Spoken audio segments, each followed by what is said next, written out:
नमस्कार, स्वागत है आपका। एफएम न्यूज देख रहे हैं आप और मैं हूं आपके साथ लता। बुलेटिन की शुरुआत करेंगे इस वक्त की अहम खबर के साथ। सचिवालय स्थित आपदा प्रबंधन विभाग में एमओयू कार्यक्रम हुआ, जिसमें उत्तराखंड राज्य आपदा प्रबंधन प्राधिकरण एवं मौसम विज्ञान केंद्र के बीच समझौता हुआ है। मौसम विभाग के निदेशक विक्रम सिंह और सचिव आपदा प्रबंधन डॉक्टर रजनीश सिन्हा ने एमओयू साइन किया। आपदा विभाग और मौसम विभाग के समझौते से राज्य को लाभ मिलेगा। राज्य में आपदाओं के लिहाज से ये महत्वपूर्ण समझौता होगा। बारिश या आपदा की सही जानकारी मिलने से बचाव के लिए रिस्पॉन्स टाइम कम होगा।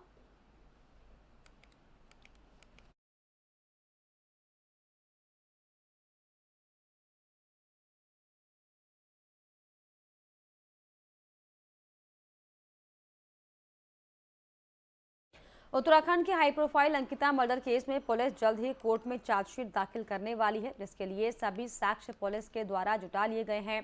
ADG law and order V Murugesan का यह कहना है कि अंकिता मर्डर केस में पुलिस हर पहलू से जांच कर रही है। आरोपियों के नार्को टेस्ट की रिपोर्ट भी चार्जशीट में भेजी जाएगी। साथ ही साथ एडीजी का यह कहना है कि हत्याकांड से जुड़े मामले में पर्याप्त साक्ष्य पुलिस के पास आ चुके हैं, लिहाजा अब पुलिस को चार्जशीट दाखिल करने में कोई दिक्कत नहीं है। हालांकि डिजिटल साक्ष्य को लेकर पुलिस लगातार काम करती रहेगी।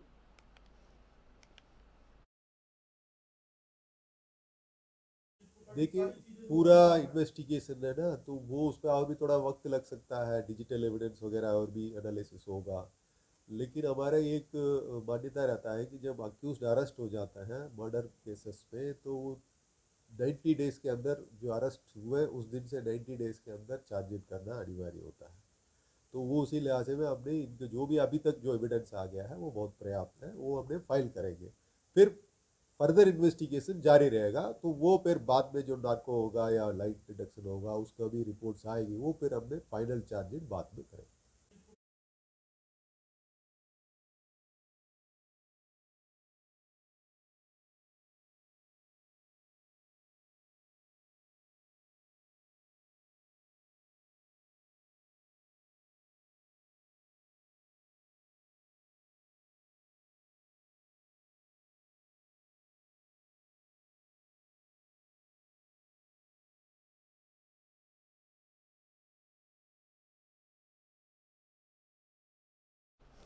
उत्तराखंड बीजेपी को मजबूत बनाने के लिए पार्टी हर स्तर से कवायद में जुटी हुई है। इसी कड़ी में अब पार्टी के सांसदों की शाम 8 बजे दिल्ली में बैठक होने जा रही है।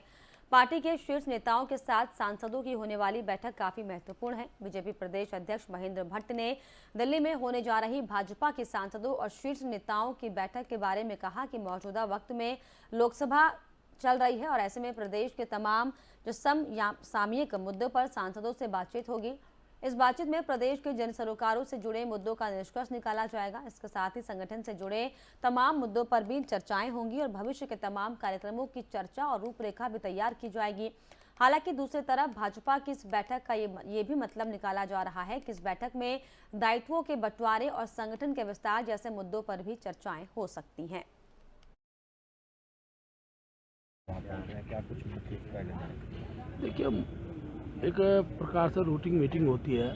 जब पार्लियामेंट चल रहा होता है तो अपने सांसदों से अपने क्षेत्र के जो विषय निकल कर आते हैं उन विषयों को रखने का, तो हमारे पास जो पूरा प्रदेश से जो विषय निकल गया उनको सब पार्लियामेंट के आ जाए, उन पर वो विषय चर्चा के रूप में आ जाए। इन विषयों पर चर्चा होगी और सांसद गण भी किन किन विषयों को कार्यसूची में वो रखे हुए हैं उस पर थोड़ी एक चर्चा होती है। उस चर्चा के वो राज्य के विकास के लिए और ख़ास तौर पर मैं कह सकता हूँ भारत सरकार का जो योगदान है वो योगदान और अच्छी संख्या में हमको प्राप्त हो, तो कहीं ना कहीं उसकी वैधानिक प्रक्रिया होती है पार्लियामेंट। और लोकसभा के अंदर वो सारे विषय राज्य के हित में आए, विषयों के संबंध में बैठक हर वर्ष होती है। जब भी हरिद्वार पुलिस ने चोर गैंग का खुलासा किया है। पुलिस ने बाइक चोर गैंग का खुलासा किया। पुलिस ने 2 आरोपी को गिरफ्तार किया है। दौरान 10 बाइकें भी बरामद की हैं। हरिद्वार की एसपी क्राइम ने बताया कि पकड़े गए दोनों चोर लक्सर के रहने वाले हैं।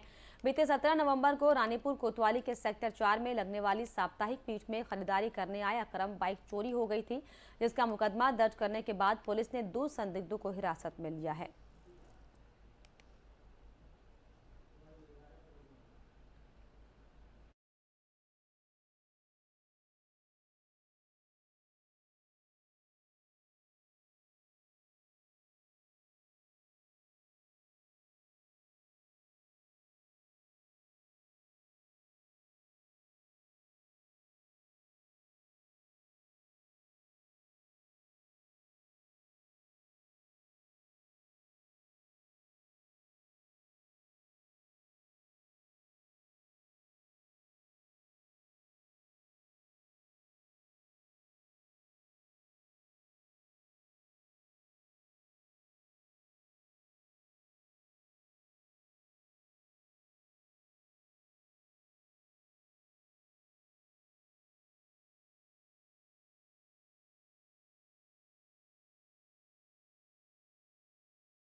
चंपावत जनपद के लोहाघाट क्षेत्र के बाराकोट से एक घटना सामने आई, जहां पर बाराकोट ब्लॉक के एक सुदूर गांव में 65 वर्षीय बुजुर्ग द्वारा एक नाबालिग दिव्यांग किशोरी के साथ दुष्कर्म करने का मामला सामने आया।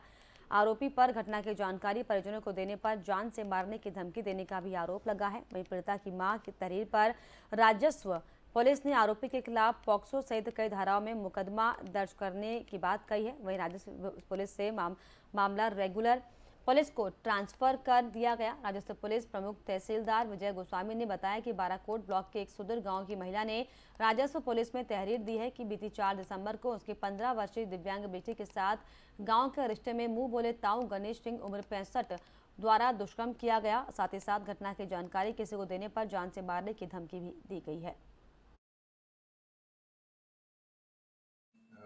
एक नाबालिग से दुष्कर्म की अभियोग हमारे पास FIR मिली थी। हमने उसमें तत्काल अभियोग दर्ज कर 376(2) और 506 IPC पॉस्को की धाराओं में अभियोग दर्ज किया है। हमने नाबालिग का मेडिकल परीक्षण कराया है वर्तमान में, और आगे की कार्रवाई के लिए हमने इस केस को पुलिस को हस्तांतरित कर दिया। अभियुक्त इसमें गणेश सिंह बाराकोट क्षेत्र के हैं, जो अभी फरार चल रहे हैं, जिनकी धरपकड़ की जा रही है। संदेश है उसके अनुसार इसके रेगुलर पुलिस। नगर पालिका द्वारा शहीद स्थल से सटाकर किए जा रहे अवैध निर्माण को लेकर राज्य आंदोलनकारियों में भारी आक्रोश है। वहीं मसूरी देहरादून विकास प्राधिकरण की कार्यप्रणाली पर सवाल उठाते हुए कहा कि भ्रष्ट SDM के अधिकारी अवैध निर्माण पर कार्रवाई करने को तैयार नहीं है, जिसको लेकर आने वाले समय पर उग्र आंदोलन किया जाएगा।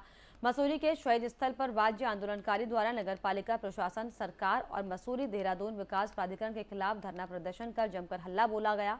उन्होंने कहा कि राज्य आंदोलन में अपनी शहादत देने वाले 6 शहीदों का अपमान सरेआम किया जा रहा है। शहीद स्थल के सटाकर कैफेटेरिया बनाए जा रहे हैं, जो कि दुर्भाग्यपूर्ण है, जिसका लगातार विरोध किया जा रहा है, परंतु कोई भी अधिकारी, सरकार व शासन सुनने को तैयार नहीं। इस मौके पर Mussoorie traders and welfare association के अध्यक्ष रजत अग्रवाल और कांग्रेस नेता मेध सिंह कंडारी ने भी सरकार की कार्यप्रणाली पर सवाल खड़े करते हुए कहा कि प्रदेश के 4 पटकी पुष्कर सिंह धामी मसूरी में हो रहे मसूरी पालिका द्वारा किए जा रहे भ्रष्टाचार पर अंकुश लगाने में नाकामयाब साबित हो रही है। वहीं मसूरी के विधायक और कैबिनेट मंत्री गणेश जोशी भी कुछ नहीं कर पा रहे।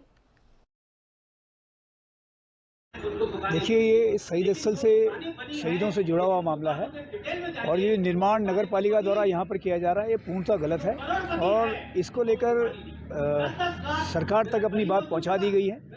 आज इसको लेकर धरना है, और ये धरना लगातार मैंने तो सुझाव दिया कि लगातार जब तक ये काम बंद नहीं हो जाता तब तक लगातार ये धरना यहाँ पर चलना चाहिए, क्योंकि अगर इसके साथ समझौता हो गया तो समझिए उत्तराखंड के तमाम शहीदों के साथ उत्तराखंड की रीति नीति, जिस उद्देश्य के लिए उत्तराखंड बना था, उस सब के साथ समझौता हो जाएगा।